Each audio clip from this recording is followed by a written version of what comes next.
he goes nuts. He's gone nuts on us a lot of times. Tylee and I have had to leave with JJ over the years probably 5 times and just stay in a hotel for 2 days because he goes nuts. Like, you don't know what's going to set him off. Like, whatever. We have new information in the story of the Doomsday couple, Vallow-Daybell and Lori Vallow.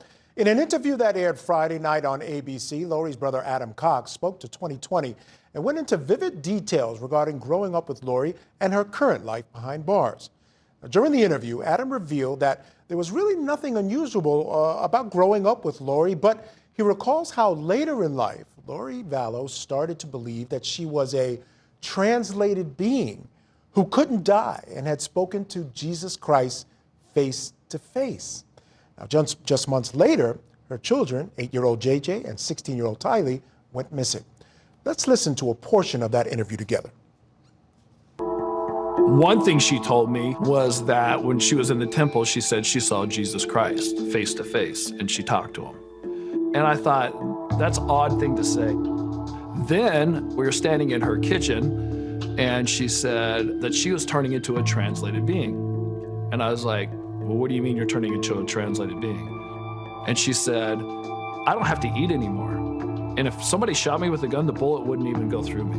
And I looked at her and she looked at me and I was like, Lori, what you're saying is not true. This is nonsense. And she goes, you think I'm crazy, don't you? I was like, I don't know if you're crazy, but what you're telling me is not normal.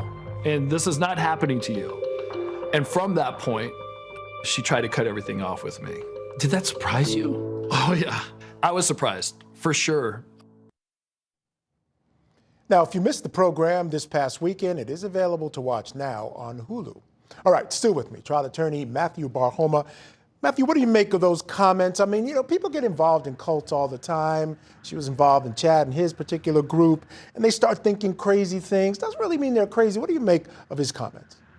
Yeah, you know, I think he's genuinely telling a story about his sister here, and his own rise for concern when she was going through these things. And so ultimately, you know, very compelling items here, very compelling statements here from someone pretty relatively close to the facts. And ultimately, I think it really shines a light on the level of insanity that may be involved in this case. You know, that's an interesting point. You know, I want to play another little soundbite from Adam Cox here. He talks about how this whole ordeal has affected the family and the fact that he's actually touched base with Lori recently, and she kind of seems the same. Let's listen.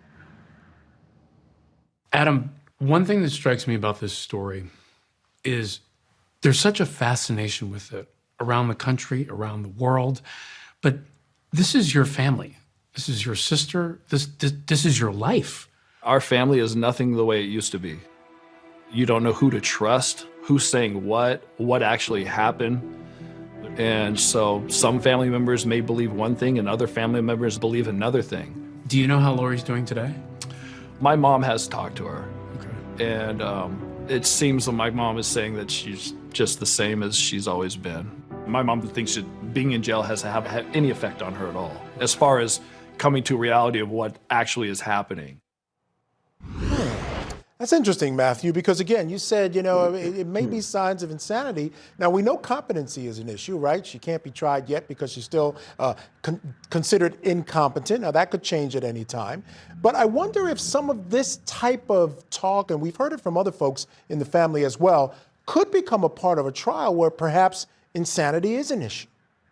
Yeah, you know, these statements are very relevant, and when and if this case comes to bar, and I believe it will, ultimately, these kinds of statements are going to be very important, especially if these individuals testify.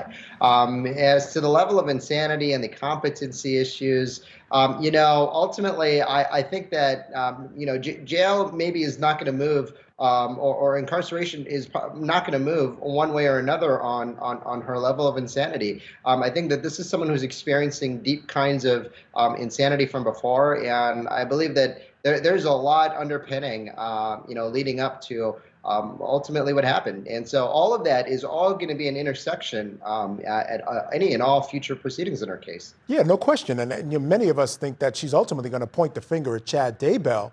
And I think that this, even if it doesn't rise to the level of insanity, would certainly help that cause, right? Saying that he had me under his spell, thinking all this craziness.